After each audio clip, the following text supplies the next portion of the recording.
does it signify anything, or is it just means nothing, or should you get rid of that? I mean, he's your opponent in the World Championship, but of course they get along well, and they have a history of friendship. Mm-hmm. And when it comes to chess and smiling, and well, I think smiling is a good sign, because it just means you're relaxed. And often when you're relaxed, this is what is needed to kind of be entirely objective over the board. Yeah. You can appreciate that if you have a bad position, that's okay, you just defend. If you have a great position, enjoy. Just play it move by move. And well, you see it in many there sports. you go. I mean, the clock has been started. What are we expecting? E4. Oh, okay. Now we're expecting Sergei Karjakin to respond with E5. And he does. And the knight has come out to F3. Are we going to see knight C6? Yes, absolutely. And now this is the issue. The bishop last moment B5 he can or bishop surprise us. C4, bishop B5. Okay. So if the players are feeling in a peaceful mood, the knight will come to F6. And now I'm expecting castles. So the Berlin draw that we're talking about, it has been played. So the Berlin draw that we're talking about, looks like it's happening. Knight takes pawn and D4, and now the knight will retreat to D6. Yep, and okay, so if we're seeing pawn takes pawn here on the board, no, we're not. Okay, so we are going to have a Berlin endgame. So pawn takes pawn, and now the knight will come to, whoops, me and my arrows.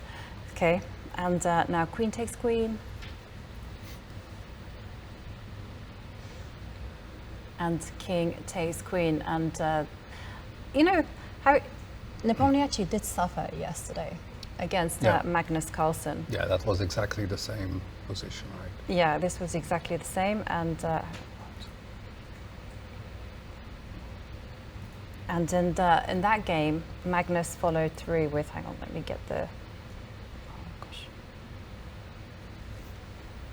So I'll just pull up the game because my memory is, okay, so H3 played. So one of the plans that White has in this position is to put the knight to E4 and again to expand on the king side. And so there we have the move H5 played and bishop F4. Players are playing very quickly here. So,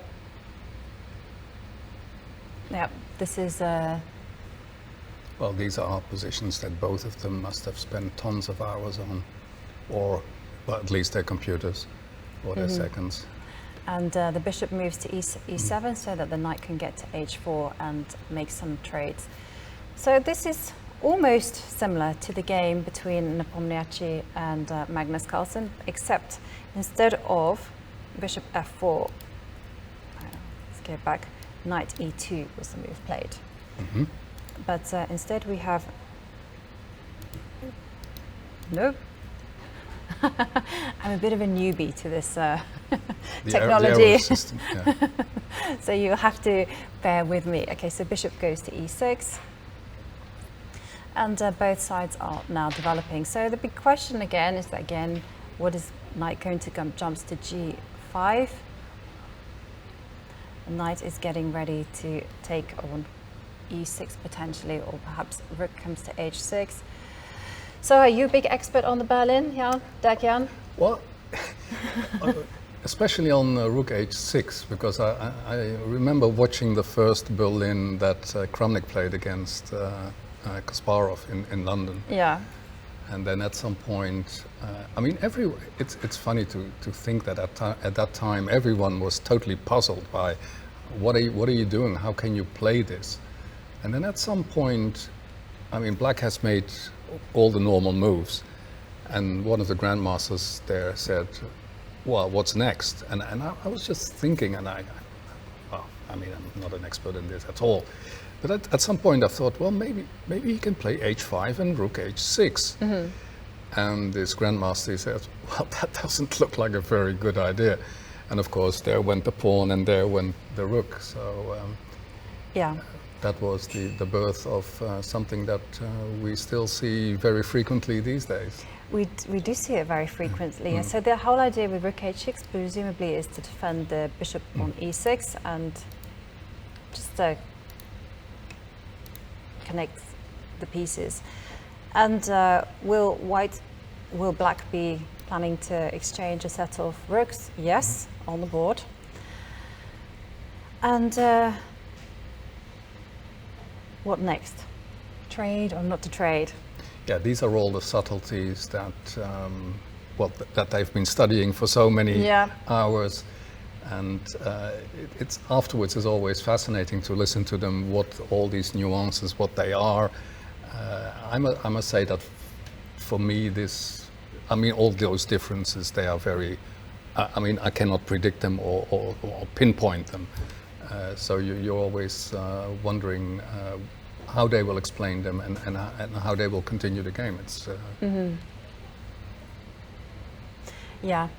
Well, we have to find out what well, examples they are following. Yeah, we should do that, because I must admit, I'm a d4 player, so I'm not so well acquainted with all the plans of the Berlin, despite me having heard about it and seen lots of Grandmaster games. So rook comes to d8. So presume, one thing that I do know is that White's plan is simply just to push forward with the pawns on the king side, and again to just do it in a very controlled manner. And black in turn, once they've solidified the position, they survived the potential expansion, then it will be all about seizing as much space as possible with these pawns on the queen side. So we do have a trade of rooks. Get rid of those arrows. And now the big question is whether to capture with the king or the bishop. Does it make a big difference? Let's have a look. So if king takes rook, then doesn't look like this. Oh, there's a big problem. Oh no, it's okay. This isn't actually possible, because after knight takes, you simply go bishop takes rook, and then bishop takes rook, and black is absolutely fine. So king takes rook is possible, bishop takes rook, also good, but there's no need to do that. I would simply expect the players to play king takes rook. Is this the main idea? Yes. So rook takes rook. Rook So rook takes rook has been played. It has been played, yeah. Okay, yeah. Now there's a choice between those two. So both are fine. Actually, taking back with the bishop has been played more often. It's more often, okay. Then the names are. And how does white continue usually after that? I have to go back here. Imagine maybe knight moves itself to e4 and asks the question to this rook.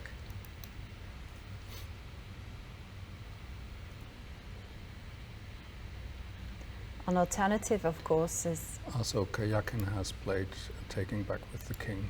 Oh, he's played... Okay. Small details. For people that aren't so familiar with the Berlin, it's all hinging on those tiny, tiny things. So, okay. So now the big question is whether white can move the knight to e4. Maybe if they're feeling aggressive, let's play g4. Is this possible? Because this is the move that I would be attracted to, just seizing as much space as possible. And after pawn takes and knight coming to h4, seeing whether it's actually possible for white to maintain this pawn on g4. Maybe it is. After knight takes bishop check, or rook e4. Just spotted that this bishop cannot actually take this pawn, because say you make a move like rook e4, bishop takes. Now that would be a big mistake because of knight takes f7. So small little details. It's like the butterfly effect, to take with the pawn, sorry, to take with the rook with the king, or to take with the rook with the bishop. So actual fact, g4 might be possible. So g4, aggressively kicking away the knight, and I'm expecting maybe not pawn takes pawn, because after knight h4, rook moves to e4, and then we like a check. or I'm expecting the more obvious knight took h4. And now, how to continue?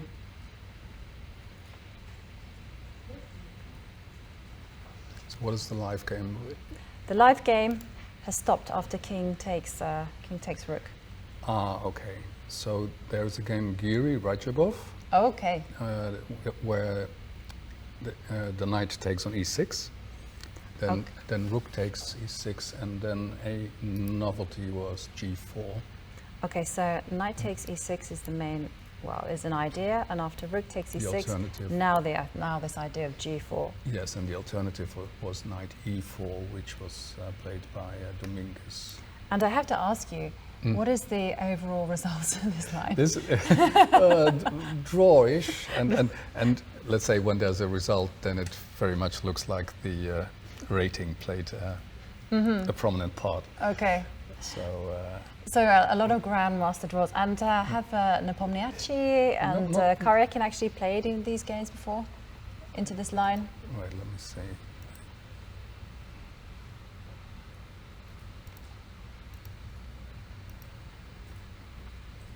I think I did something clever. So knight takes and knight e4. Yeah.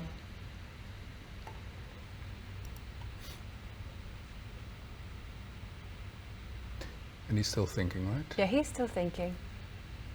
But of course, Sergei is a huge specialist in the Berlin defense. Yeah. I mean, this is his bread and butter. I mean, I've always seen him play this. And he neutralized Ariantari with the black pieces yesterday very expertly. So, okay. Yeah, there's another. Let's go back to this. Yeah, the g4 was played by Maxime Vacher-Lagrave against Karjakin.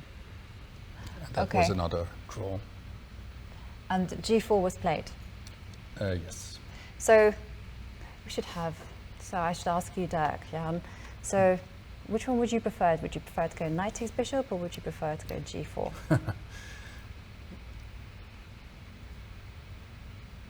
Yeah, that's the problem. To what extent do you want to commit yourself, right? And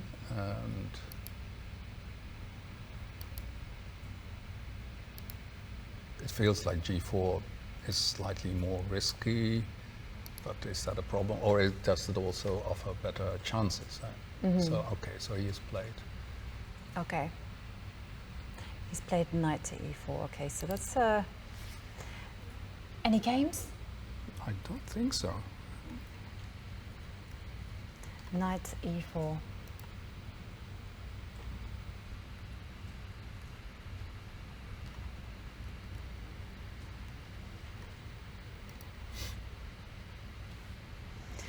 Yeah, okay. So that may be a new move. So it might be a new move, but okay, it's very much in the style. You know, white still has the option of playing knight takes bishop, also still has the option of playing g4. And so kind of of course, just ask black, hey, what are you going to do? So if you were playing with the black pieces, I would be looking at maybe inspired by Nepo-Karjakin's game yesterday, playing b6. Just taking away some squares. And is there any concrete threat? First of all, knight takes.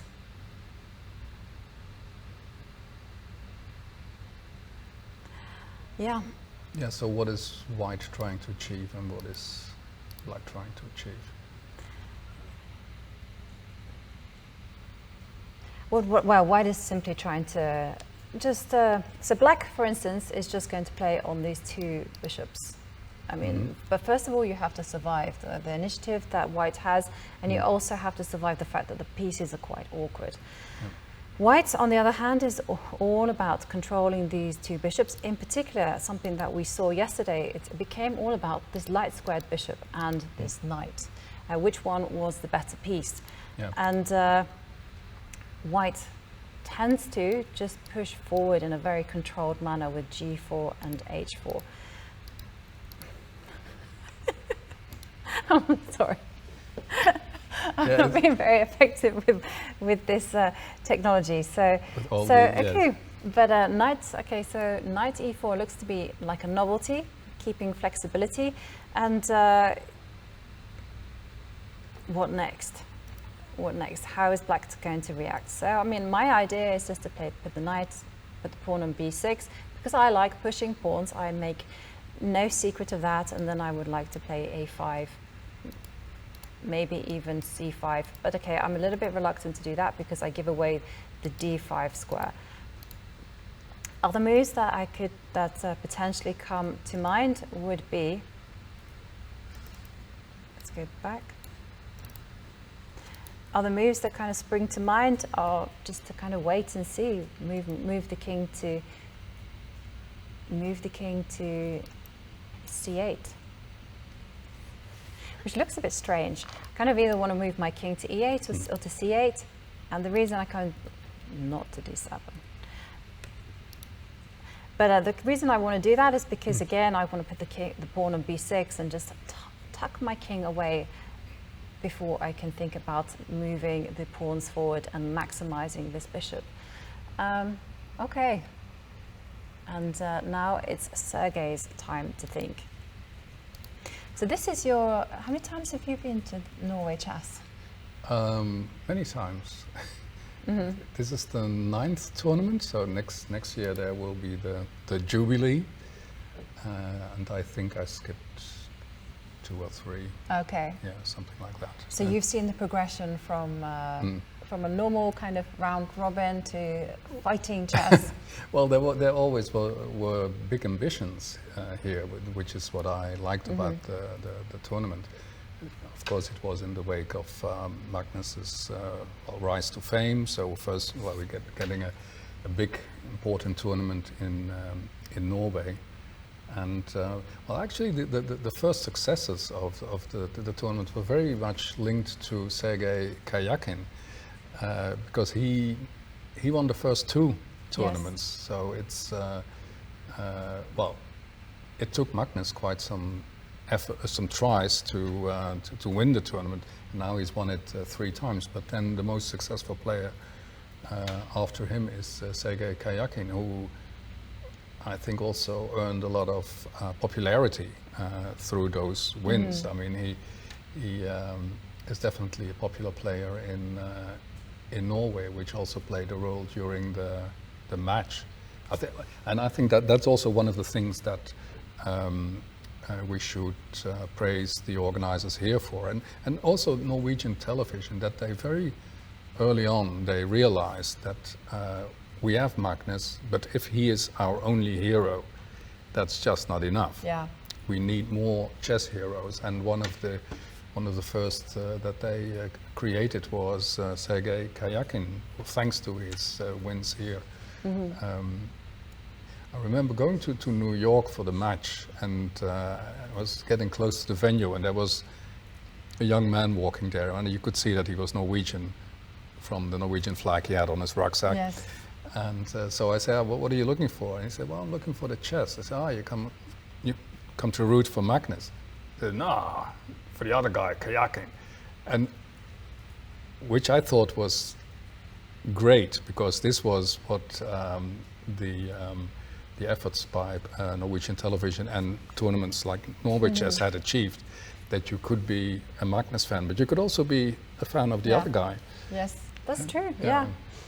It's true, you know, actually Magnus has we're in a very unique position where Magnus has just taken the public imagination by storm. You know, I've kind of said it before many times, but Magnus's popularity is such that whenever he plays a tournament, especially like the World Rapid and Blitz, when he plays Norway chess, his every move is monitored by the general public. Like even my hairdressers, and I've been to quite a few, have all known who Magnus is. So now just taking a look at the position. So I like b6. I like the idea of expanding with my pawns.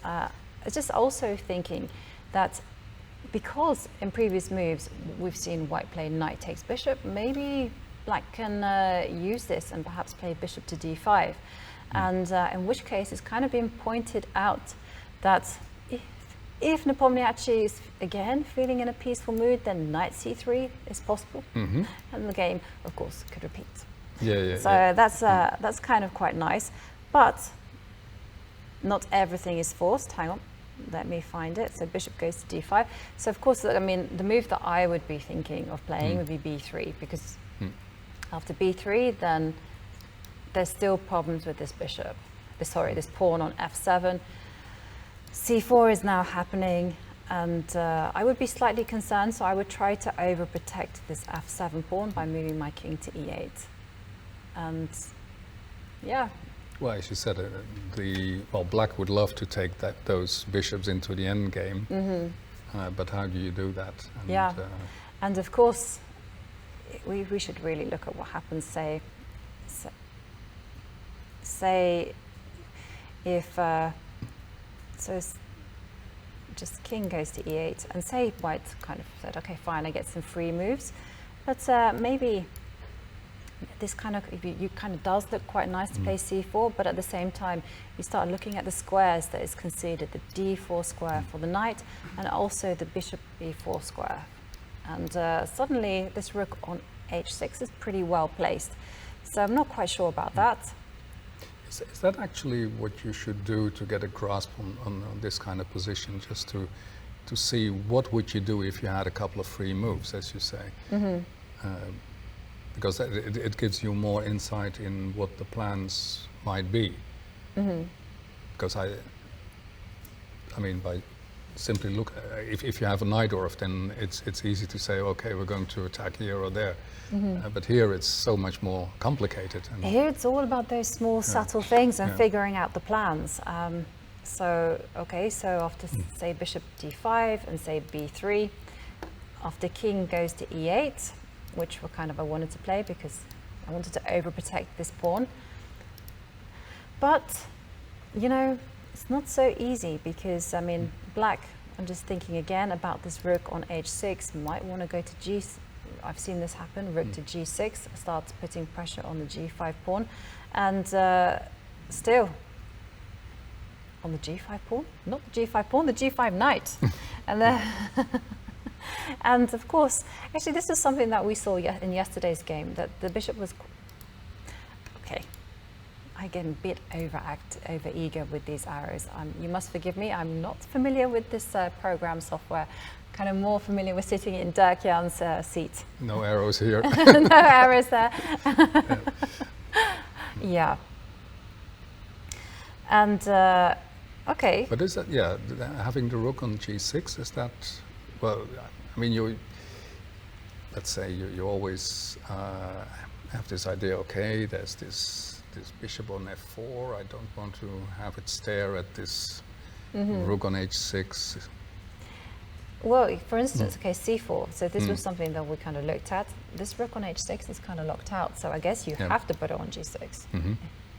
I mean, what else are you doing? Okay, you do concede squares, I mean, so there's like swings and roundabouts, but what else to do? Yeah, so white has more space to maneuver. Definitely. And how far can he go? I mean, to what extent can he improve his position? I mean, to me it feels like b3 and c4 is an improvement. I mean, you grasp even more space.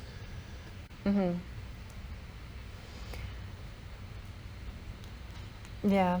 Well, Sergei is having a long think, and 15 minutes on the clock, and so he's just coming to, you know, obviously he knows his position. I don't think he maybe knows his position, but he will be trying to think about what he does know in previous positions. So for instance, he will be thinking about, say, white had played this, then after rook takes, then he would have been trying to think, okay, this is the situation here, this is black's plan. Should he meet, you know, and what he's trying to do now here, what he's trying to do after this move is just trying to say, okay, so what kind of ideas does black play if white were to play knight takes bishop, and just hold them in reserve. But I mean, definitely there's a consequence, and I think the bishop will move, or might see a king move to e8. Just a very sensible sensible chess. But it's definitely interesting to see two of these heavyweights. I mean, in fact, give their opinion on these positions. Because I was thinking this morning that, I mean, they've both had. Well, they're still very young, 31, both of them. But they've already had such rich careers, and we know that whatever happens in the next World Championship cycle, they will both be there.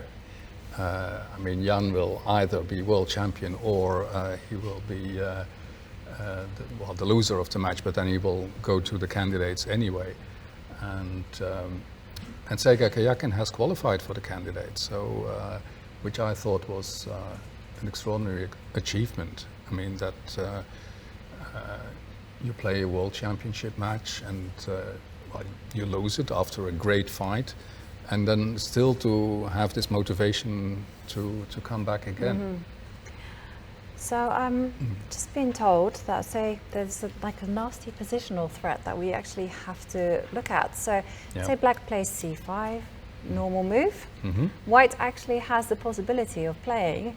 Now, Dirk, I'm going to put you on the spot. Can you see White's positional idea? So he plays c5. Yeah. And there is an idea that didn't even occur to me, but you can actually play at some stage like knight to f6. Oh wow! Yeah. So let's have a look at that, because I haven't thought about that kind of thing. I was just obsessed with g4, pawn takes pawn, the knight will come to the knight will come to h4. And then I guess you want to cover this square just in case. Always. In this opening, everything is just in case. Oh, but okay, again, bishop takes g4. We have to remind ourselves it's not a threat because of knight takes f2.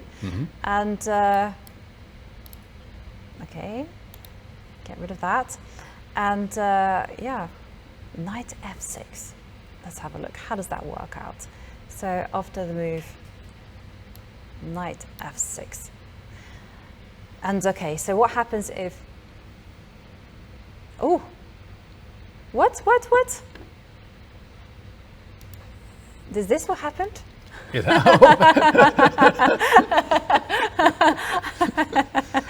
Okay. All right. Alrighty. Okay. So now we have to find out. Yeah. Okay. So what is going to happen, right? If pawn takes knight, or bishop takes knight. Let's investigate those captures. So is this a well-known idea to put the knight on f6? This is the first. So maybe we probably must assume that they know about it. Yes. Yeah. So they probably know that it won't come as a bolt from the blue to Geuzendam. But pawn takes knight. Okay. So what happens next? So now we go knight takes. Yep. Knight. Sorry, flies. Just hovering around in the studio. So knight takes pawn, and pawn takes bishop. Pawn takes knight. Bishop takes rook. Knight takes. Oh, and then Well, this is really bad. a deep one. Yeah, this is bad, and this is bad because the rooks generally fight really well against let's go like this, bishop and knight in an endgame, and that's because the rooks are actually very long-range moves. It's a long-range piece, and it has the capability to flick between the two sides very easily. And when you combine this with passed pawns on both sides of the board, it's just very dangerous. So that's a no-go. And let's just run through that line again, just to make sure that I'm not missing anything. So knight takes e6. No, that's forced. Pawn takes, bishop takes rook, knight takes bishop, pawn takes pawn. So this is good. So you can't capture the knight with the pawn.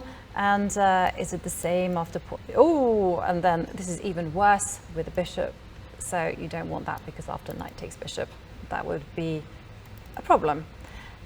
So it's the problem. So after knight f6, the best thing to do is to ignore that knight and just pretend it never exists. It never moved there, and just play something else. But what to play? What to play?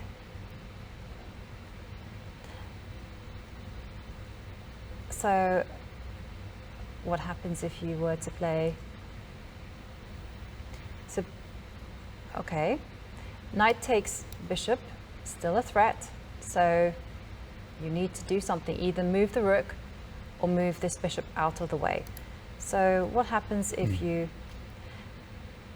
well, if you move this bishop out of the way, then what is going to be the answer after b3? Then you can capture the knight. I forgot that the knight on f6 is on prise. So then that's the point to there. So then you can't go b3, but then you can actually check consequences. And now this knight can go on a bit of a merry adventure, right? You can go to knight to g8, attacking Yeah, I the was rook. wondering about how dangerous it is. When do you see a knight yeah. on the black knight starting square? Yeah. So, okay, but how dangerous is this? I mean, it looks very pretty and everything.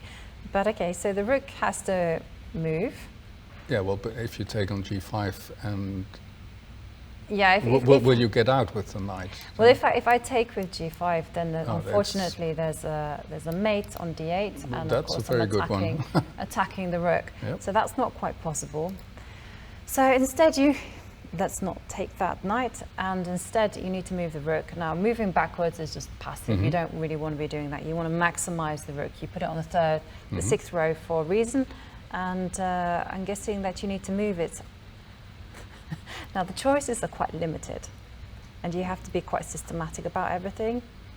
I mean, on g6, considering that knight takes bishop might be the next move, you kind of don't want to put it on g6 because I don't feel the rook is doing anything there.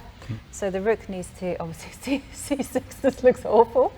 Okay, so let's try to go rook a6, try and gang up on this pawn, and then b3, and then after here.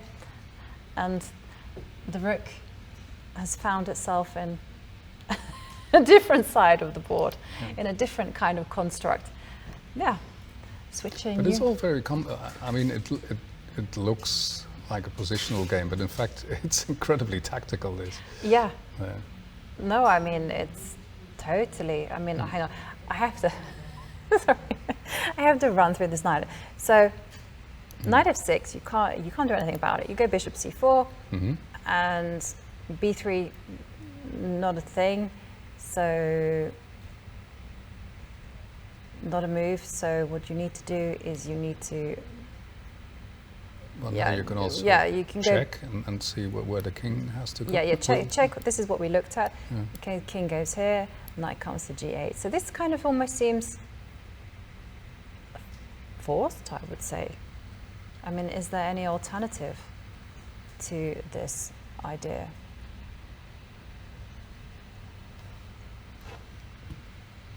And now the question is if Karjakin is trying to remember what he analyzed, or if this is a new situation for him. No, this looks like it's forced. So you mean that probably he is trying to recall what he looked at at some point? I think we've kind of gone out of the old comparison, recalling. I think that we're in new ground here, and what Black has to do is find the only move. Is this the only move? I mean, is bishop c4 the only move to kind of? I mean, no, because I mean, this bishop is attacking the rook. Next move is going to be knight takes bishop. So, no, unfortunately, bishop c4 forced. Rook to d1, king to c8, knight to g8. I mean, what other thing to do? And why not? Why not? And after bishop takes, after rook a6, b3, bishop e6.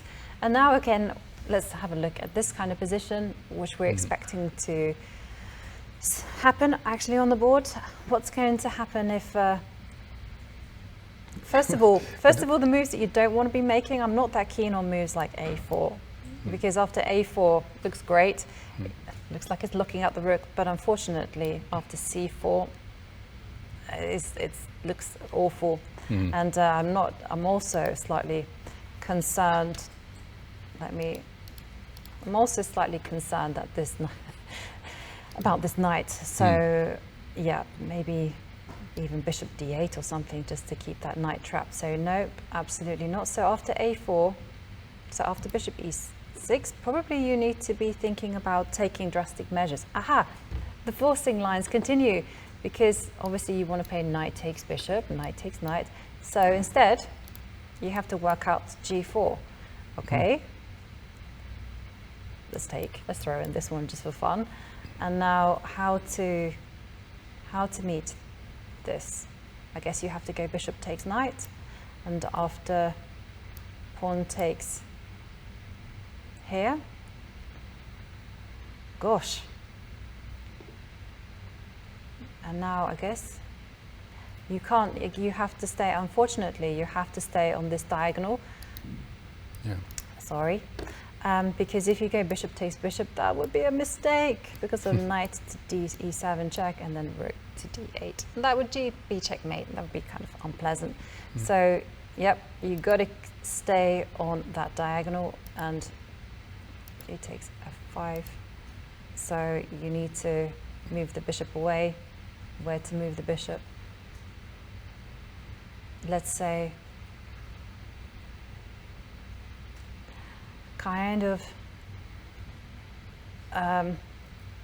don't want to be putting it there. I mean, is there something even wrong with that? f6. Yeah, f6. Yeah. Yep, you don't want to be position. you don't want to be putting it there. So again, you need to keep the contact on the e7 square. So that means, okay, only move. There you go. Of course. Yes, and okay, and then, but you know, why does the piece up? So after pawn takes, rook takes e6, and after king to g2, you have to go back to win it, because you can't let that knight live. And then, how many moves are we looking ahead now? Yeah. Well, but it's also weird. I mean, if you look at the developments, that it's just like somebody walked by the board and knocked over all the pieces and put them back on the wrong squares. I mean, it's a totally different position suddenly. Very, very different. Yeah. Gosh. Gosh, hang on a second. So this is... But it's fascinating. Yeah. Okay, let's kind of like replay this line again, because are we looking like this 10 move deep force variation? Okay, so the knight came here. It would be great if we could see exactly what Sergei is thinking. Yeah. If that was running, well, all the lines were running underneath the screen.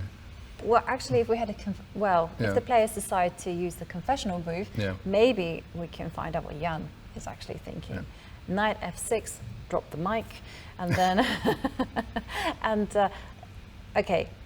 So we went through this kind of very long line with bishop c4, and it looked like it was this whole labyrinth of variations, but it turned out to be this long forcing line that at the end of it, maybe equal. Yeah, maybe. Maybe. Okay, so is there any other move in this position? No, it doesn't look like. You have to move the bishop. Yeah, because taking. I mean, you looked at taking, and that right, was. you're not going to move the rook that back. was not- I mean, not- yeah, I guess you could play that rook back, but Yes, and taking the knight is But then simply that's- not good, right? yeah, I mean, you've allowed this beautiful move in for free, and then after that, you probably got knight takes e6. I don't know. That looks just blah. You don't want that. So the most active, but this is, might be really difficult to spot, because, we have that kind of idea in chess. Long line, long think, wrong think, long line, wrong line. Well, there are all kinds of side alleys. Right. Okay. So let's have It's not a straight line. This line. Well, it might be. It might be straight as an arrow. Like rook to d1 check. Yes, but so Why many not? moments to go wrong. Yes. Okay. So let's run through the pitfalls. So king goes to c8, forced. This looks like the most forcing move after all. Attacks the rook and the knight.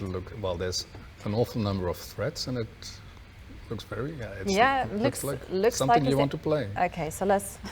It's just because it's such a long line. Yeah. I have to kind of get my bearings right. Okay, so you don't want to be going. So you want to be going rook to a6, because yeah, you got to put the rook on a good square, and then b3. After all, the bishop must maintain contact with the f7 pawn, and bishop e6 looks good. And then the most forcing move on the board is to play g4. Yeah, just destabilize the knight. Yeah. And then why not take? And then now, if you move the knight, that's it. It's curtains, because knight takes, bishop will come with check, and then we checkmate, and that's not good. Forced. So you have to go bishop takes knight, pawn takes knight, and then obviously you have to keep connection with the square on e7. So you must go back to d8. But I think these are the moments that if you're calculating that, it's very difficult to see everything, or to stay in control. I mean, for Karjakin. Yeah, but it is a pretty straightforward line. I mean, it's not that difficult in the sense that, there's lots of side variations, like you say. I mean, it seems like there's only one way out of this mess. And okay, so pawn takes, and let's say then after the end of it, rook takes pawn. Yeah, but still you have to be sure that the knight doesn't get out, and it doesn't. No, it doesn't get out. Yeah. That's one of the disadvantages of placing a white knight on g8. Yeah. Okay. And so that's where there's always a black knight there. Yeah. Okay. And you obviously don't want to put that knight. You don't want to rush with it. You want the rook to the black rook to go passive. So then after king to g2. Rook e8, and now we started on move 17. We're now, this is why chess is so complicated. Yeah. And then after here, just to kind of, after knight h6, we kind of stopped here because it was getting a bit mind-boggling. But so next time they ask you, Jovanka, how many moves do you calculate? Do you see ahead? Yeah. Next time, they ask me that, the general public, I'm going to say, well, I see everything. Yeah. You should have seen me. But I don't do opening theory. No. That I don't do. No, actually, but it's not an envious task for Karjakin. Okay. Wow, an exciting moment. Well, I'm really curious to hear his story afterwards. I mean, to what extent he knew. I mean, it's these guys are so good and so well prepared. It's hard to imagine that he didn't know anything about this. Or are we just attributing superhuman powers to them all the time? Well, maybe with reason. So, yeah, interesting position and interesting forcing variation. So let's go back to the players and the board and see whether Sergei is actually going to, find this antidote to Nepo-Karjakin's knight f6. So what do you think about this idea that Olympiu Erkan suggests? It says pay the players an extra 1,000 euros for every game in which the Berlin defense has not been seen. Well, it's a tough one because, actually, as you were going down that line, that was pretty fascinating. On the other hand, so is the Berlin, I mean, is it equal to a boring game? Well, sometimes it is, but maybe this, we have to see how it develops, but so far it's not. But yeah, I mean, so far we've had a lot of fun with that long line. So I mean, it's winning me over, the Berlin defense, but generally it's a bit nuanced and sophisticated. And maybe he also indicates that the suspicion is that we might end up in that equal position anyway after a lot of acrobatics. But chess is a theoretical draw. Yeah. So, hard to say. I mean, I must say my heart doesn't leap if I see a game start with the Berlin. But sometimes we've also seen end game achievements in the Berlin that were pretty impressive. And I think for sure, if you're talking about, let's say amateur players, then chances that it will become a pretty tedious game are bigger than if you play a Sicilian or a King's Indian. But you know something, I have a theory when it comes to amateur players. That's I think most of them are very good at attack. they're just not very good. It's just defense is a problem, and also positional measures, because everyone doesn't like to study it. They don't like to study it. They don't like to. They think it's boring, and so but attack, that's something that everyone enjoys. They play through the attacking games.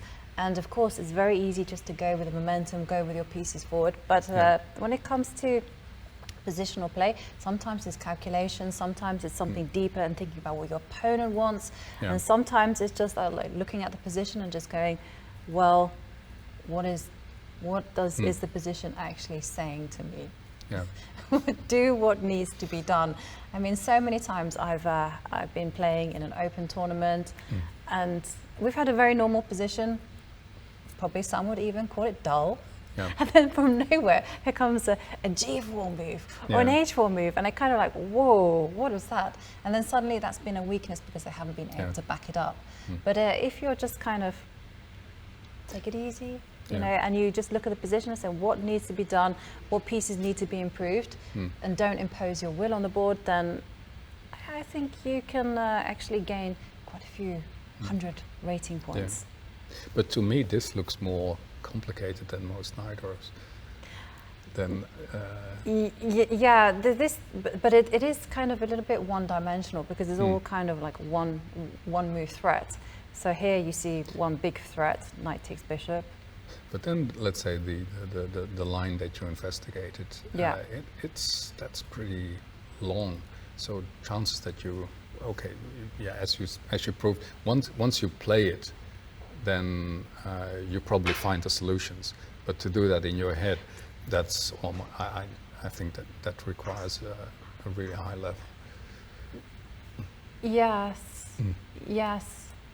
But don't underestimate the power of the brain when it comes to forcing just one forcing line. Then it becomes quite a lot more straightforward. And I remember discussing this with John Spillman at an Olympiad, and he was telling me about some long 20-move variation that he'd calculated. And he said it was very, very easy to do because it was just one move and it was just a very, very straight line. The problems happen when there's more than one way to capture pieces, and then the mind goes a little bit foggy, and then who knows what happens. I must say that if I think of some of the Armageddon games here, the wild attacks, I mean, I find those much easier to follow than this. Or let's say to look at this position and then think, okay, give me a verdict. What's happening? And they very, very complicated. Yeah, this is very, very complicated. And if you haven't seen a move like knight f6 before, then I imagine that you're in for a nasty shock. There's all kinds of subtleties in the line. I mean, oh wait, that's mate. Oh wait, you cannot go there because then you lose a piece. And no, in the end that knight is lost, and there's no way to give it back in a favorable manner. So yes. So he's. Well, he hasn't played bishop. He takes on h. He's taken on a2. So that's a new. That is a new move. But you know, hang on a second. Isn't this like the Fischer? I can't remember what colour. You probably know what colours they were. The Spassky Fischer. Yeah, that was on the other side. Yeah. And then b3 automatically played. It's funny that you mentioned that one, because I think that in the end it was John Spielman who, I think he found a draw. They did work out a draw or something, and I think John was involved there. I think. But, So now we have an issue here, because how is Sergei going to extract this lady from the a2 square? I mean, obviously you still can't go pawn takes knight, because it's a rude awakening. Yep. And the rook is on prise on a6, h6. I'm also really bad at my coordinates. Haha. This is very remarkable. This okay, so let's have a look. How can black get rid of this well, not really, save this bishop. Okay, so he's banking on a move like... I mean, Jovanka, this is one that I can see one move deep. You take on a2, I play b3, and now what? What's the plan? I don't know. Okay, or maybe his plan is, okay, maybe his plan is rook takes knight. Hang on, this is all a bit mysterious for me. Okay, so if you move the rook, I think if you move the rook to g6 and then the knight comes to f7, the king has to go here. How on earth? Hang on a second. How on earth will I not have a headache at the end of the day? Okay, no, that doesn't work. Okay, so let's have a. So rook g6 is not good. Knight takes f7 is the huge threat. In any case, he has played b3. So. Oh, he has. Yeah, immediately. Yes. I mean, yes. that didn't. Yeah. We all saw that. Yeah. He knows his basket fisher. Yeah. If you grab that kind of pawn, we are going to trap the bishop. Okay. So, okay. What is the idea? Is his idea simply to go c4? I mean, because I'm thinking that the idea is to go c4 or so, and try to. Yeah, you want to break up something. Then. Yeah, you want to break up something there, but can you? You don't want to lose your rook and everything in the process. You don't want to. Yeah, it's not. The expression in English? I think it's something like perform the operation but kill the patient. Yeah. You know? But that's what you mean to say is how can you leave all those issues unattended while you. Well, it should be connected to c4, I guess. Right, but in one way or another. But I mean, if you go c4 immediately, then whoops, problems. Okay, king here, knight takes rook. It doesn't matter what knight you capture. This is not good. Just everything is falling apart. I mean, is he banking on this? No, because knight takes knight is in the air. So you have to take that, and then just at the very least, knight to d5, g4 is coming. It's disaster. You can't allow that. And if you move the rook to, so not there. So if you move the rook to g6, knight takes f7 check. King goes to c8. And the move that I'm thinking about is I kind of also want to play knight h8. You've lost your faith in knight g8. Knight g8, yeah, and I wanted to attack the rook. Simple chess. Because then this forces this, but how is this? But here, let's say, what white wants to achieve is to have a situation where he can simply play rook a1, and that was the end of the bishop. So black is in a hurry. Yeah. That. But the big problem is that when we take a look at this position, black has two urgent missions. You know, first of all, to save this guy, which I don't even think that is the immediate mission. The first mission is actually to deal with knight takes f7 check.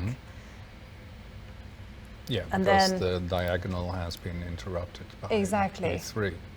Exactly. So you have to deal with that. Unfortunately, you know, you have no time. Fact, we're looking at taking on a2 and b3, and black creating two additional problems for himself. Yeah.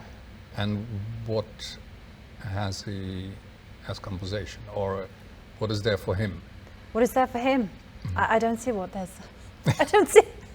I just don't see it.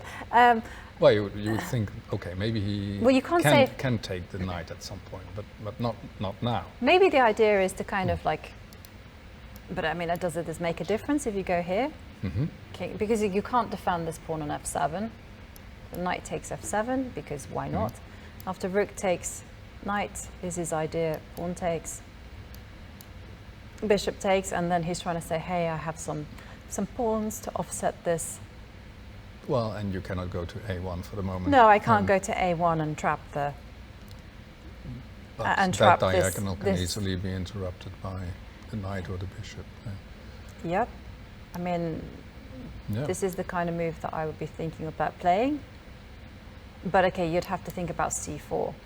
So Yeah. the move that you'd have to calculate, always calculate the checks, the captures, and the attacks. Ba-bam, so you'd have to capture them.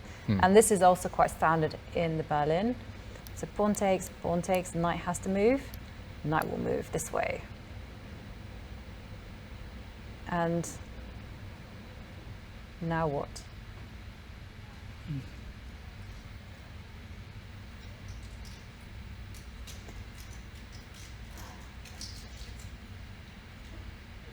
But I mean, this guy is still, for the time being, and this is how threatened. So maybe this is Sergei's plan. To play king c8. What did he? And he has played king c8. Yeah. So this is his plan, and his whole plan is after knight takes pawn, rook takes knight, and he is skirting on the edge of disaster, but he might get away with it. So okay, so pawn takes rook, bishop takes pawn, and then what is the kind of the simplest move that's going to most practical? Well, he's taken on f7, right? Yeah, he's taken on f7. So Yep. now there's. So well, we're definitely expecting rook takes knight. not to g6. Or, Oh, if you go to g6, then I think you're going to have problems with the second mission. Yeah. And well, maybe he might go. Maybe he might do this. Maybe rook. So you think taking on f6 and Oh, he has played rook g6. okay. Okay. Okay. But this guy will be a problem. I can. You don't have to be a genius to see this is going to be problematic. Okay, so now you have to be quite. Okay, so the knight on f6 is on prise, so it needs to move. You don't really want to be putting on g8. Do you want to capture pawns? Yes, maybe. But then this allows c4. So, not.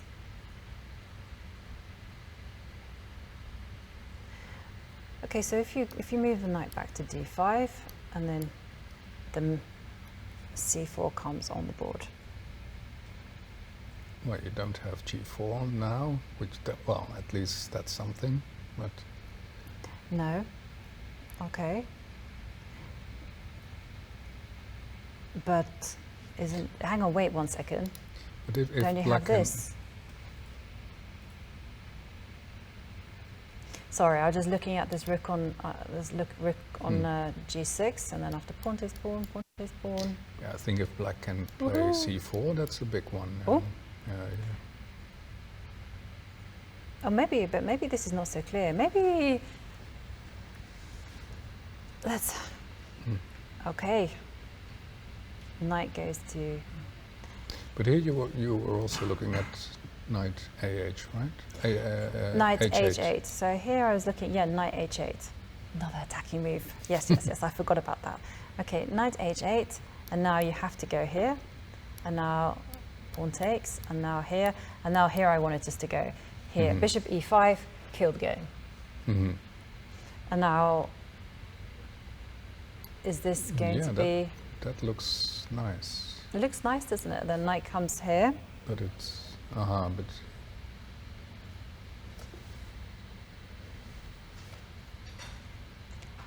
And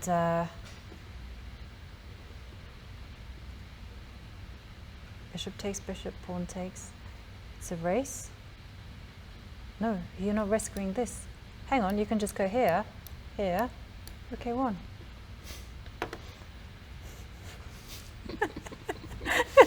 And then we'll have this situation, and it'll be like, all right. Black has just one task, and but okay, the rook should hold off those 4 pawns. Yes, that looks pretty hopeless. Let's just, yeah, it does. Let's just say that the rook will hold off with good play. It is. Yeah, and I mean they are scattered all over the place. H8. That should. Yeah. I like knight h8. It's the most simple move. Is there anything else to do apart from? I think you have to go rook takes knight.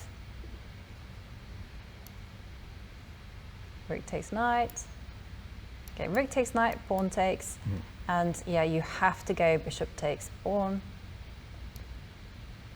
Because if you go pawn takes pawn, unfortunately, you're going to get into trouble with g4.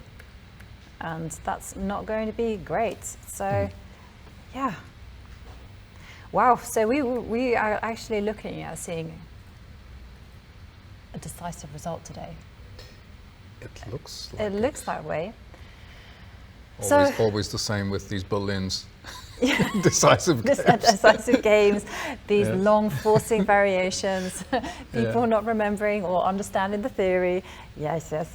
So no, it looks like you get the feeling that this taking on a2, I mean, that was taking on a2. Going a bit too close to the precipice. But maybe, right? maybe you were right. So when it came back to this position, maybe you were right. Bishop c4 was just way too long and too complex for just people to understand and just see at the end of it that White's knight saddled there on g8. Obviously, it's much easier when we have the board and we're able to play out those moves one by one. So maybe I was a little bit dismissive of the of your concern. I'm sorry. You were right. Well, Bishop b3. I think in these situations, it's very difficult to say if you underestimate or overestimate their calculation skills, because I mean, we know that they are amazing, but even there are limits sometimes, and especially how you visualize things. And for instance, these bishop captures at the end. Yeah. Those I find very difficult to visualize because, in fact, they are the wrong way around or something. Yeah. And then you can say, well, but it's mate, if you take. But then, okay. Yeah. The moves that I find quite difficult to visualize actually are those. First of all, it's those bishop moves that when they retreat, when they go back. The bishop's on an awesome diagonal, and then the bishop retreats, and the same with the queen, goes backwards just to go to the other side of the board. Yeah. And you think, oh, yeah, didn't see that. Especially you should note these things when you're playing with a bishop pair.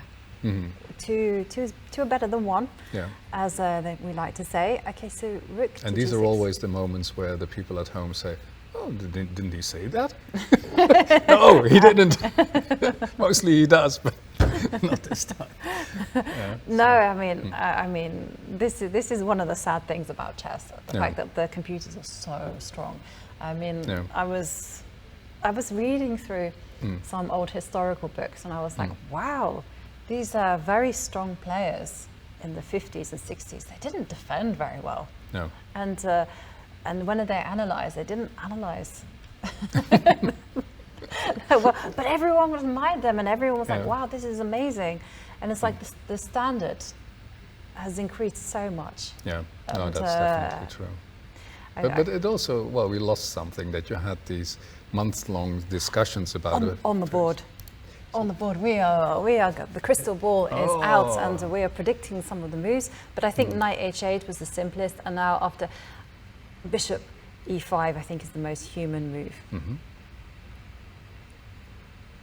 Bishop e5, because otherwise, if black gets to play knight to d4 or even maybe c4, then it becomes a little bit messy. So I have to think of some new chess aphorism, like knight in the corner, and then something. When I was doing when we were doing the Champions Chess Tour, they did think of knight in the corner. But I can't remember what it is because But they did come up with some great, because I was going knight on the edge, fall off the hedge, knight on the rim, dim. Yeah, we have lots of cool chess expressions. Yeah. Do you have any in Dutch? Yes, I think many of them, they come from the classics, but we have certain ones, but many of them are translations. Okay. Or just, very colloquial ones that any club player can think of.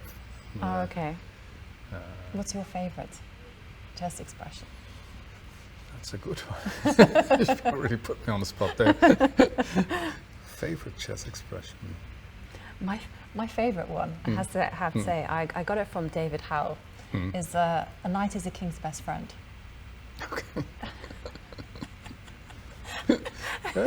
And when you think about it, actually, you really save nice. a lot of games. We noticed this as a recurring pattern on the tour. Yeah. If a player had a knight beside their king, it's difficult to checkmate. So Shakespearean. I know. Yeah. No, you won't find us quoting Shakespeare on the tour. Oh. Not yet. Not yet. Except maybe to take, kind of like paraphrasing, to be or not to be. To take or not to take. Yeah. That is the question. That's definitely a good one. Yeah. Yeah.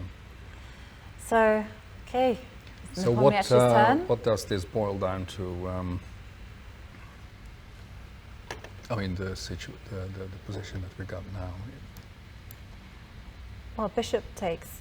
Well, Because I'm kind of fixated by this bishop move. I don't see any other good alternative. I feel that this is the kind of move you really want to be playing, just to ask questions to the bishop. Of course, bishop takes bishop isn't really possible because, whoops, the knight and the rook are under attack, so that's not going to be helping matters. And might be the only move. And if I'm just looking at trying to get out this guy.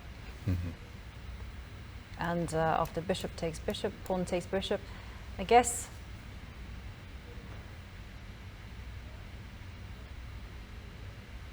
you aren't really going to play. Pawn takes pawn kind of gets out the bishop, and maybe this is a bit messy actually, maybe. Because suddenly this bishop is out and these pawns are just going to be very fast. So in which case, maybe things aren't as simple as I'm saying. So in which case, you need to keep that bishop trapped. Can you keep it trapped like that? Yeah, but then c3 happens.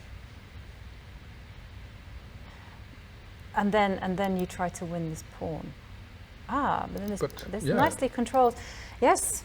Okay. So, but if you go to a1 anyway, and if you go to if you go to a1, I kind of, you could. But then this is. That's not a good plan. No, maybe not. Okay. So maybe this isn't so simple. But here I've noticed that what I want to do is I kind of want to initiate the race, because everything is quite nicely centered here. And how to do that? So, because knight to d4 is coming, followed by knight takes c2. And maybe it's not so easy. I'm sure the computer will have some ideas as to how to. Bishop e5. Okay, so if bishop e5 isn't so easy, I mean, what else to do? Well, it looks so logical, doesn't it? It does look. I know. Yeah. It looks block the bishop, and but this is the move. This is the move that's kind of worrying for me.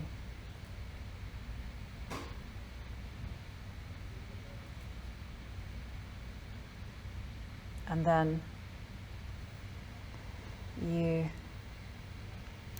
again, it makes sense to capture this.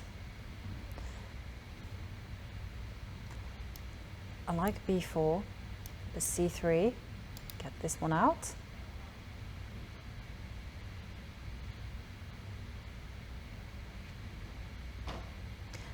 And you know, knight to d4 is in the air. So what's the answer to that? Is if you have a good answer to that, then everything is fine.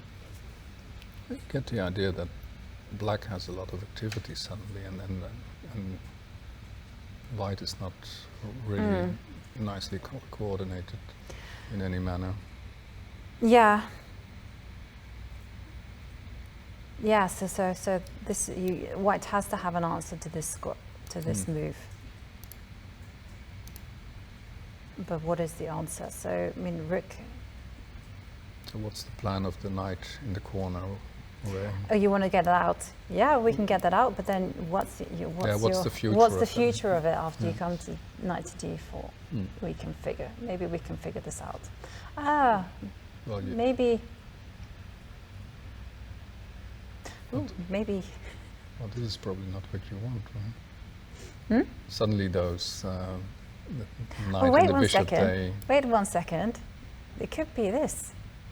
The king comes here, and you go. Ta-da! That was the problem. That was the troublesome piece, and gone. Okay, hang on. And then if you come here, well, unfortunately, my friend, there is back rank issues. After knight takes knight, rook goes to e8. Yeah, but you. So, okay. But you could go back to e6, huh? Okay. So yeah, you can go to e6, but I'm still going to torture you some more with some back rank issues. That's not very kind. No. No. The chess is never about being kind. No.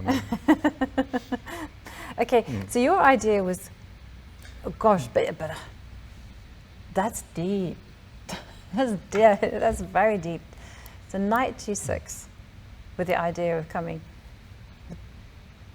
Oh, so what did he play? Oh, he's made a move. Yes. Okay, so he's actually put his bishop on e5. Yep. Okay. Yeah, let him answer our questions. Okay, I think c4 has to be played. But okay, I think c4, 100% is going to happen on the board. Otherwise, white will simply play bishop takes bishop, collect the bishop on a2, happy days. And then bishop takes bishop, pawn takes, and then just by process of elimination, which I realize, if we had been playing an actual game, maybe we wouldn't even thought about these moves. No. So we don't like this, because after here... Yeah, but I think we've seen so many positions that these guys we are going to start running. Elimination. Yeah, this is... That one, I think black is probably doing okay, and it's going to be a race, and I think black is pretty okay there. Yeah. And so not that. Obviously, you can't allow c takes b3. So that move. And the only way to escape, to release this bishop from the cage is to go c3, forced. And now the big problem is knight to d4. So you're not going to be going g4 or anything, because that's just encouraging the move. So you need to have an idea to meet it. Rook d1 kind of looks a little bit passive. But maybe it's okay, because then you're going to go to rook to d3 and try to win this pawn. I know I would try to win that pawn as quickly as I could. Yeah. Before you lose your pawn on c2. Exactly. So that's what I would be doing. Yeah. So the rook d1 is also okay. And then you came up with this idea. You said you don't like your knight in the corner, so you came up there. And I was like, yeah, but you just play this. Yeah, that's... And then...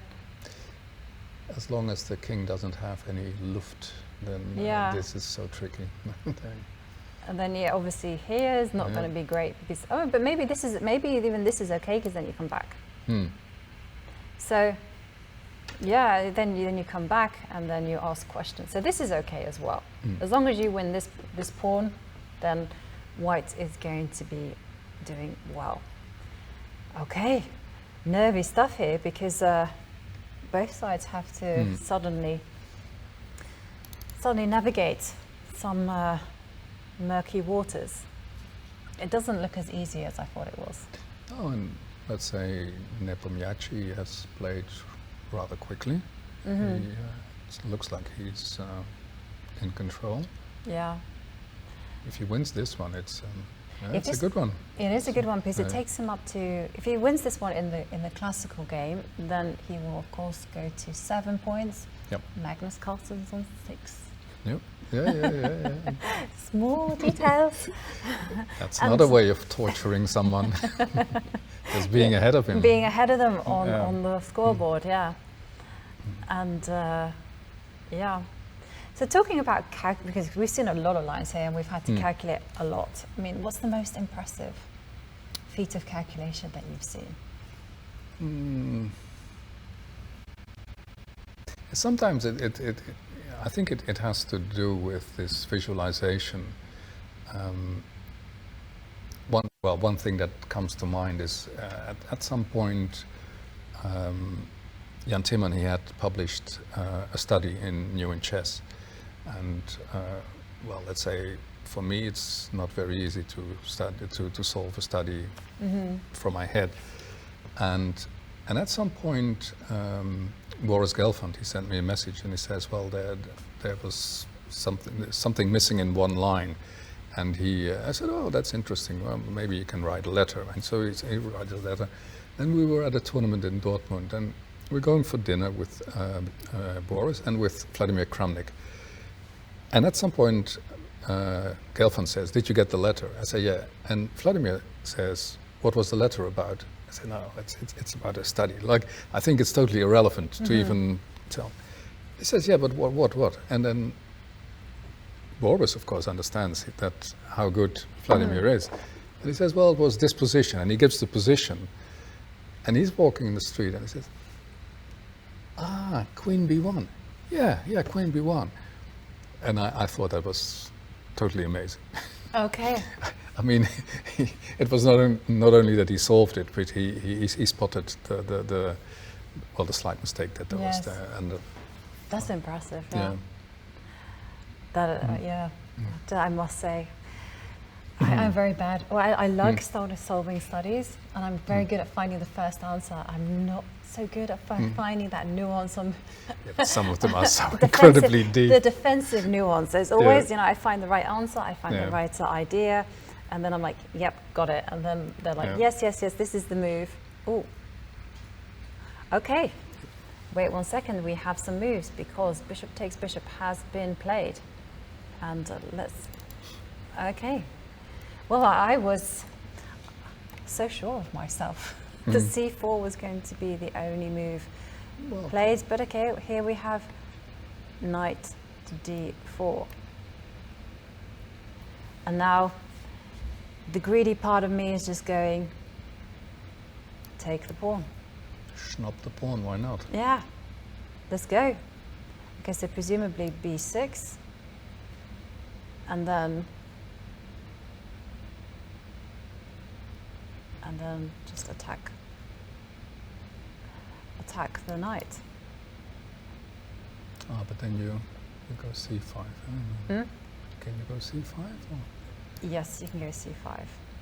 And the idea remains. Then I might have trapped my own rook. Yeah, it's a very funny situation, isn't it? Yeah. I might have trapped my own rook, but okay, it's all in a good cause. Okay, so. Okay, but how?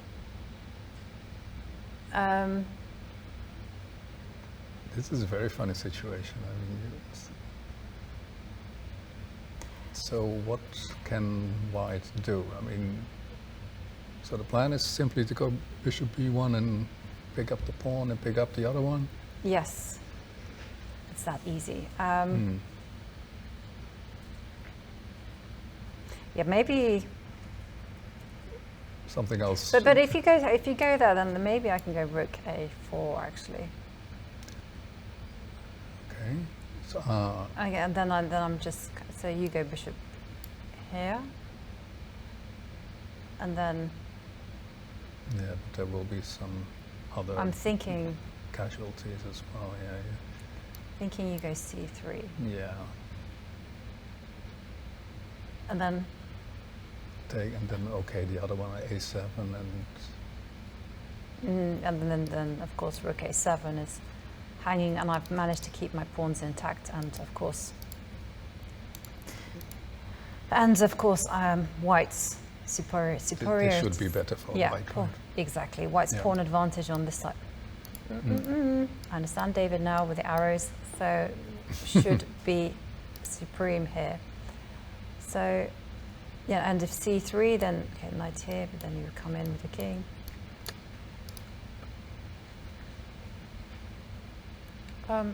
Oh, it's on the board. Okay, so we're definitely expecting b6.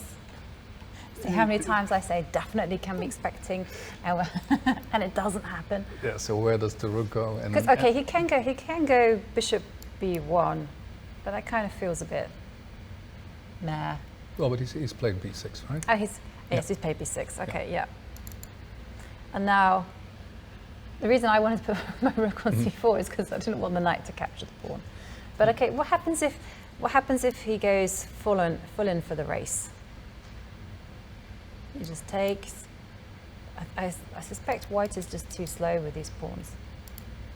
So yeah, this is serious counterplay for black, right?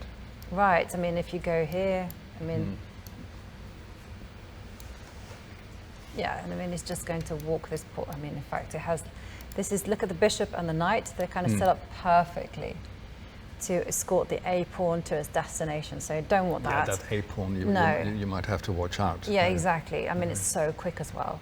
Yeah. So there's no, you can't do that. So you have to. So my instinct was, of course, to preserve this very important c2 pawn. So I wanted to go, and then you pointed out the c5 traps in, and I kind of momentarily panicked, and I thought, oh dear. And then I kept calm and saw that the rook a4 is okay. So still looking good. Still looking good for Nepo-Karjakin. And if he handles this, then we will see a decisive result for him. But okay, still lots of pitfalls and tricks. Well, probably he has to be very, very precise. Okay, he has played rook c4. Yeah. And we are expecting c5. But maybe, I mean, what else to do? No, I mean, it's forced. It's forced because you have to defend them. You have to defend the knight. So, yeah, interesting. I would never ever have guessed if you told me. If you told me before the game has started that this one might be a decisive result, I was like, maybe after 4 hours. I also must say that I fully understand the tweet about the Berlin, and I largely agree. But I think we're treated to a very interesting game. I mean, there's so many twists and turns, and I mean, I mentioned this idea that somebody knocked over the pieces and they put it randomly back, but I think it looks a bit like the pieces have been knocked over 4 times, and we're in a completely different situation again. Yeah. No, I definitely. Okay, c5, your move on the board, Dirk. I'm sorry, I've kind of given you the horrible task of defending black's position, but you're doing good. you found this knight g6 idea, which I'm very... I was trying to tell him that he should play that on the first move, c5, but he decided to postpone it. And yeah. Well, you know, it has to appear one stage on the board. So... So what would you describe your style when it comes to playing chess? Very messy. Messy? No, I think it would be, I don't think we should spend time on that. I don't have any claims. Moving along. No, I don't have any claims. No, but it's interesting. I mean, okay, rook a4 on the board. Gosh. I think in general it's easier to calculate attacking games, as you say. Yeah. And you see very often the real master, the mastership is shown in subtleties, positional understanding and sacrifice, actually. Yes. That's something. Well, or defending against sacrifice. Yeah. I think when I was a junior player, one book that I enjoyed an awful lot was The Art of Sacrifice by Vukovic. Yes, yes. And especially because suddenly you realize that every bishop h7 doesn't win. No, you can go to g6 with your king. And, Yes, and I thought that was those were revelations, and that you learned a lot from that. Yeah. One secret I learned about attacking players. Okay, so look, it's like the players have been following our analysis. Yeah. I always really enjoy that moment when it happens, but I also sometimes get worried for the players because I'm like, well, you know. But yeah, no, I agree with you when it comes to attack. I mean, it's such a beautiful thing. Yeah. But sacrificing, unless you've kind of been brought up with this kind of attacking books and you've kind of seen those type of games, it can be difficult to shake that mentality that your pieces are your pieces are there to be sacrificed, and it's all about opening lines and seizing the momentum. And I find sacrificing a piece or even pawns for domination, spatial, or just long-term compensation, that is something that I tend to feel very stressed. And I was reading the Positional Decision Making by Gelfand, where he was saying the same thing.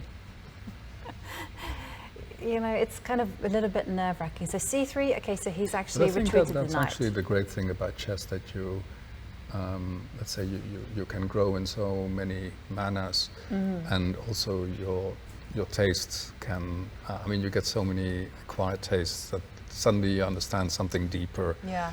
And it's just like, well, let's say with classical music, you start out with a symphony, and then in the end you start to appreciate string quartets, and it's with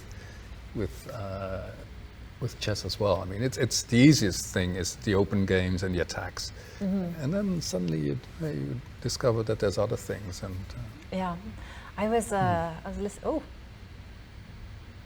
what happened there? Sorry, I was just looking at the player cameras, and I was something with the termos up. It looked like he needs a drink. Nepo-Karjakin was not so happy with something. Well, he likes to pull faces. That's. Yeah. I think he's done that from when he was a junior, always pulling lots of faces. This is sometimes you see this with you see this a lot with Eastern Europeans, grandmasters, that they're very expressive. Yeah. You can tell when they think they've blundered, and you know you can tell when they're focused, and you can tell when they're in for the kill. I don't find it so much with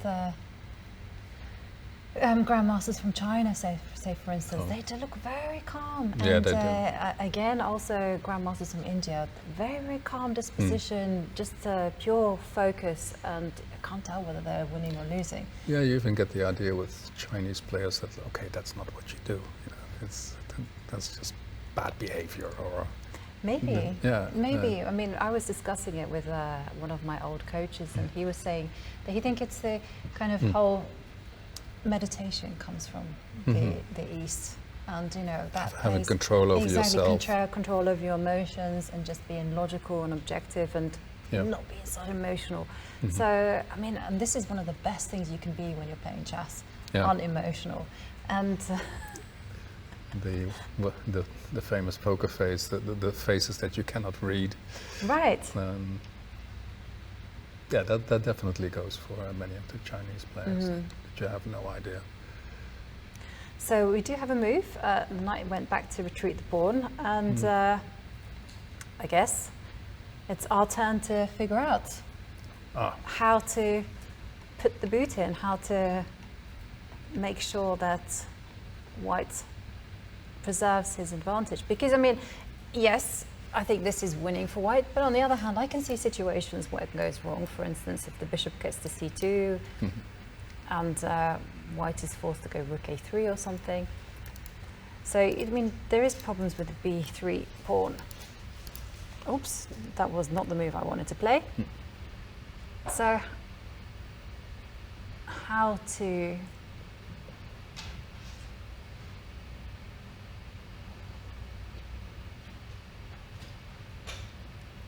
maybe, I mean, So you make a move like, I still think there's pitfalls here, because I mean, if you make a random move, like, so the moves that kind of spring to mind are G4. Because, you know, it's the Berlin. You have to get it in at some point. I think it would only be fair if at some point G4 will come. Right. So G4. You deserved it. Yeah, and also you kind of also want to get the pawn race in operation. Yeah. And but maybe you first want to eliminate the H5 pawn, and then that runs even easier. You mean run with the rook? Yeah, well, I'm just wondering how vulnerable the white pawns are on the queen side. I mean, how much should white worry about those? So play a safe move would be like here, but well, that looks like a very logical move, right? Yeah. Oh, we have some moves. He's actually put his knight on f7. Okay. Uh-huh. So again, I was also considering that, improving the knight, you know, because when you're unsure of what to do, you improve your worst place piece and that knight on h8. Okay, so, but then this one kind of confused me a little bit. So rook a3, and now defending the pawn, and knight a5, unfortunately, is not going to do anything because you just get b4, and that solved nothing. And so there's no follow-up, right? No, there's no follow-up, unfortunately. b5 is coming, so you can't go immediately in for the kill there. So then the only move that I can see is like bring the king, improve your worst placed piece. Yeah. So. Yeah, you feel, what is that mighty rook doing? So it's only defending the b3 pawn. That's. So wait 1 second. Yeah, maybe I was like, maybe I'm thinking about playing a5. Mm-hmm. Yeah, because whilst this rook stands on the great square of a3, this bishop cancels it out. Yeah, you want to make that rook look stupid. But unfortunately, it might be all about these guys. How quick they are. Yeah. Okay, so. What to do?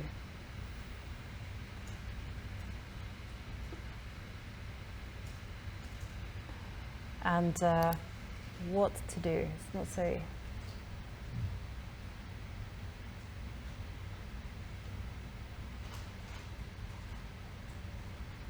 Well, at least he's given Nepo-Karjakin something to chew on.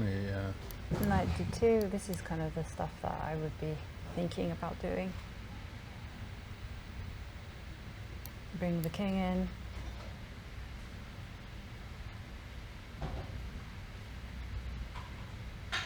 Yeah, it's funny. I suddenly both kings get very active, come running to the rescue. Right, exactly. well, let me do it. Oh yeah. Yeah. So. Still, it's not. I'm thinking if you make a move like this, then b5 is going to be a problem.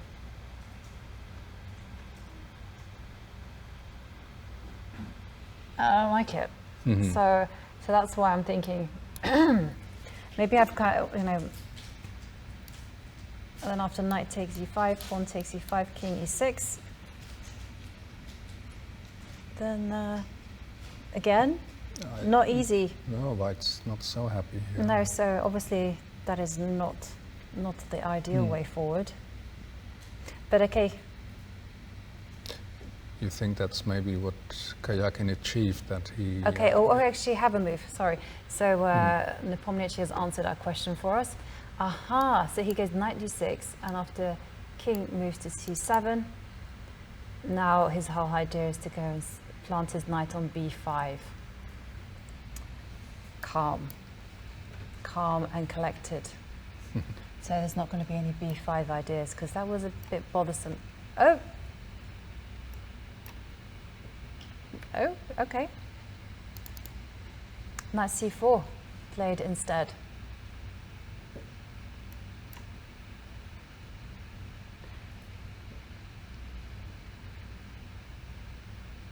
Knight c4.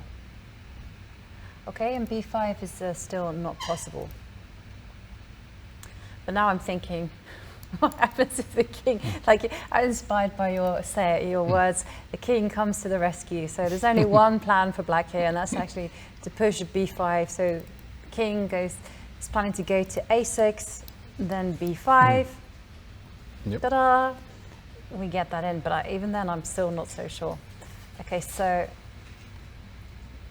knight c4, king b7. Okay, maybe he wants to go knight d3.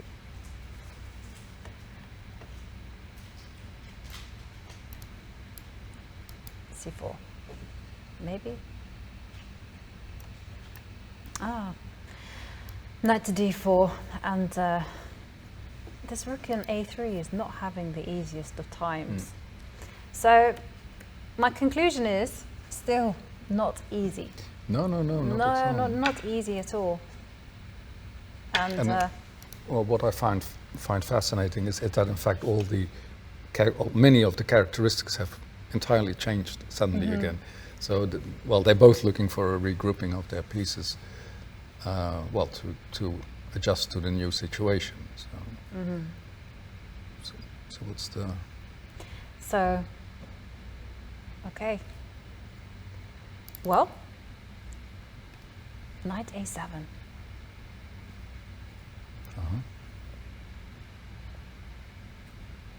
Knight a7 with the idea of going knight b5. But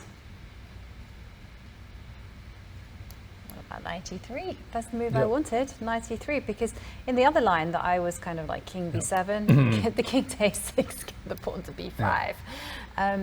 In that line, I was trying to do knight e3, and then when the bishop moved to some random square c4, but then the knight was jumping to d4. So let's kind of now use the logic there and play knight e3, and then once the bishop moves out of the way, somewhere, anywhere, difficult to suggest a move, then I was thinking c4.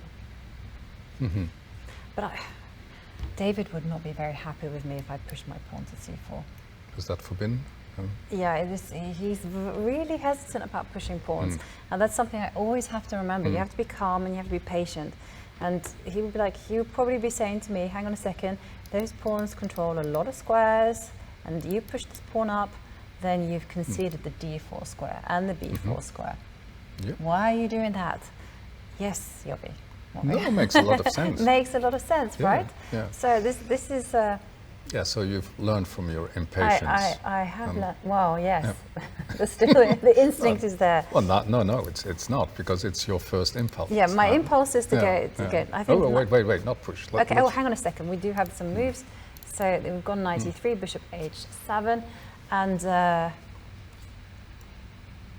if you don't want to push the pawns, this pawn, you don't want to push it to c4 and concede the d4 and the b4 square, then you absolutely need to move the rook, because knight to b5 is happening. So, going to move the rook. a2, a4, a1. Which one do you choose? I'm also thinking what the white knight, what he is. Yeah, but knight b5 is coming. Yeah. Knight b5 would attack the c3 pawn, so you absolutely need to deal with that. Yeah, there is nothing really dangerous you can do with the knight. I mean, to give up a pawn in... So you're either looking at pushing one of these pawns, see if c4 is possible. The rook is eyeing up the knight, so even b4 is possible. Wait, but maybe he goes here, and then hang on a second. How does that work? Hang on. So knight go here, and you go here, and then the knight comes back. You go to b3. And don't you go to b3? No, if I go to b3, then suddenly this happens. No. Yeah, that's... The pass pawn is a prisoner. You must keep it under lock and key. Absolutely. That's all. So the rook must go to a1. And I don't want to put it in a light square, because then it will get attacked by the bishop. I'm just curious if it ever was... I mean, I like it. It's keep it under lock and key. Yeah. think I once checked the original, and I've heard it's meant to be really funny, actually. I think I heard Nimzowitsch. that Nimzowitsch was actually meant to be a better writer in German than what they've translated it into. Yeah, he made up all kinds of words. Oh, did he? He was very creative. So was he the Lewis Carroll of the German? Well, I think Danish I think chess? I think you'll have more fun reading Lewis Carroll. Yeah, no, definitely. Okay. But I'm not sure if what you can learn from Nimzowitsch, but I had a great time once going through the tournament book of Karlsbad 29, which is his big success.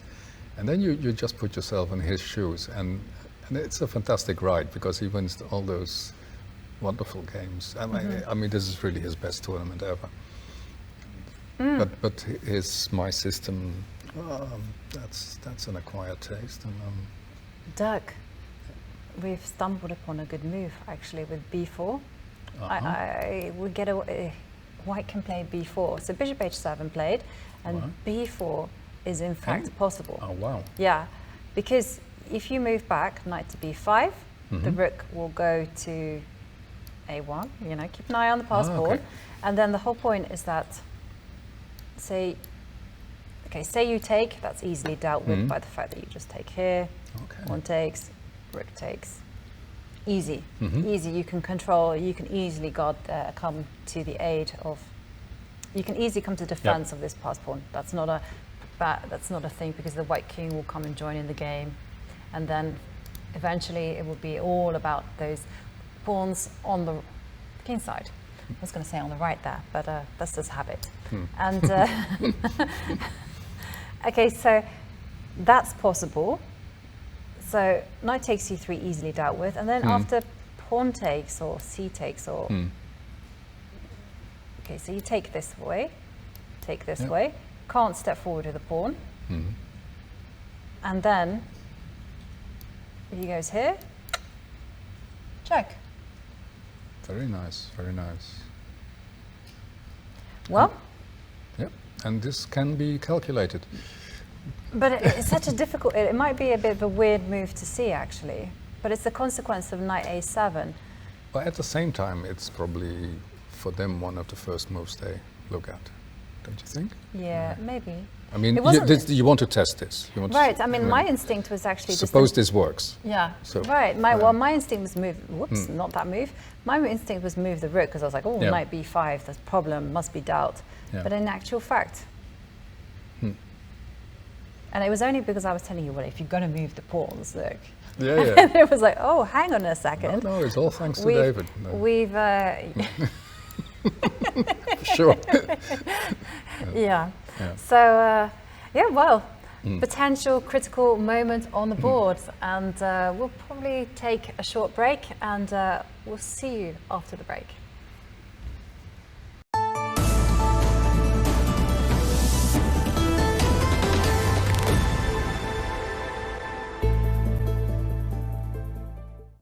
Welcome to today's Kitchen Table Talk.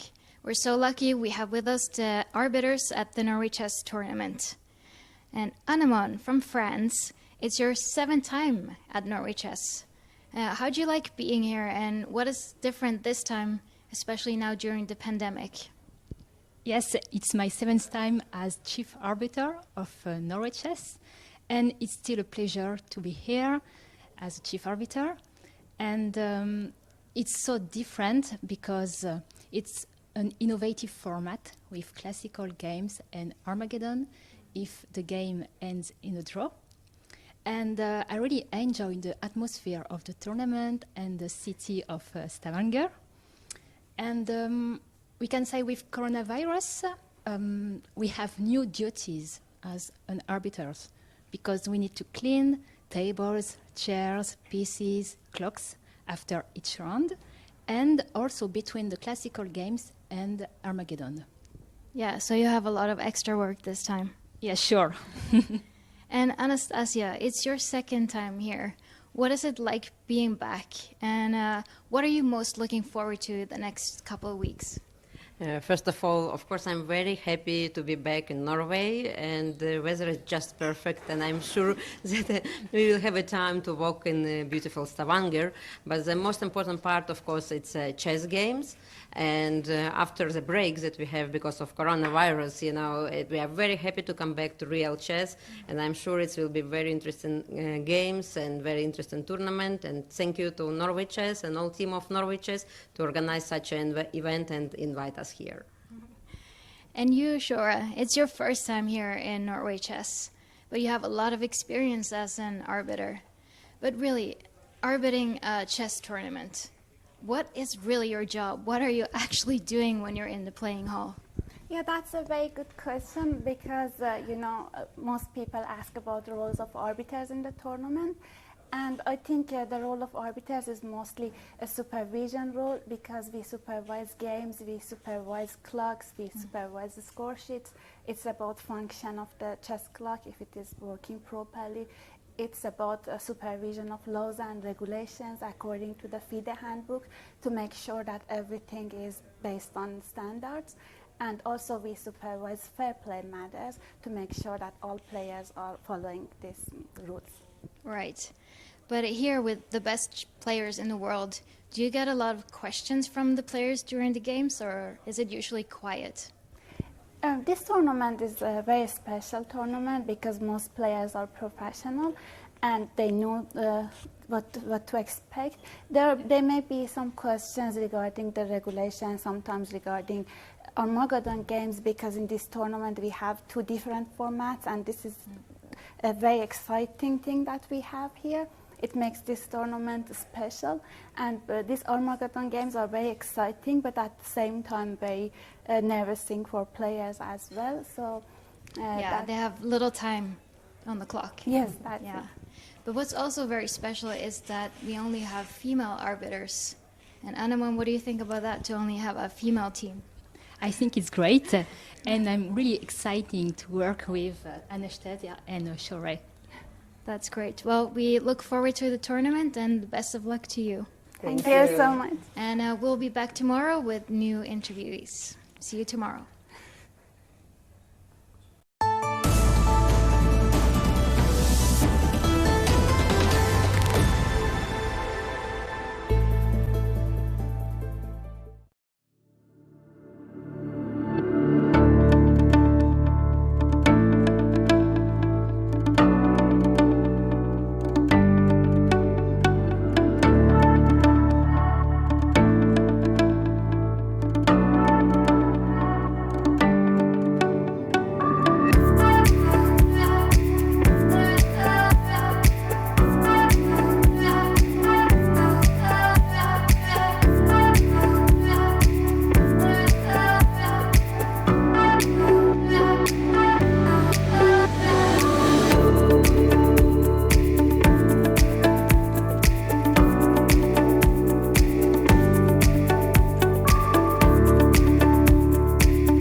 We are back, and as you just saw, breaking news, Geuzendam has actually resigned his game against Nepo-Karjakin.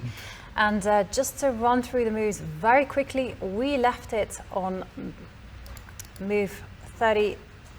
We left it on move 32, and Nepo-Karjakin did in fact play the move that we thought was excellent, b4. We stumbled upon this idea, but Nepo-Karjakin had it all under control, because after knight to b5, rook a1, this is the key point. And after the move played, knight, hang on, what was the move played?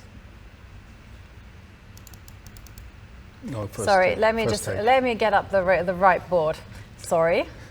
So because it went all so quickly. It all went so quickly, and we Right. were watching it live, and we were trying to signal that we must get back on air, that I got a bit excited and left my old analysis. So after b4, knight to b5, and rook a1 was played, and now pawn takes pawn.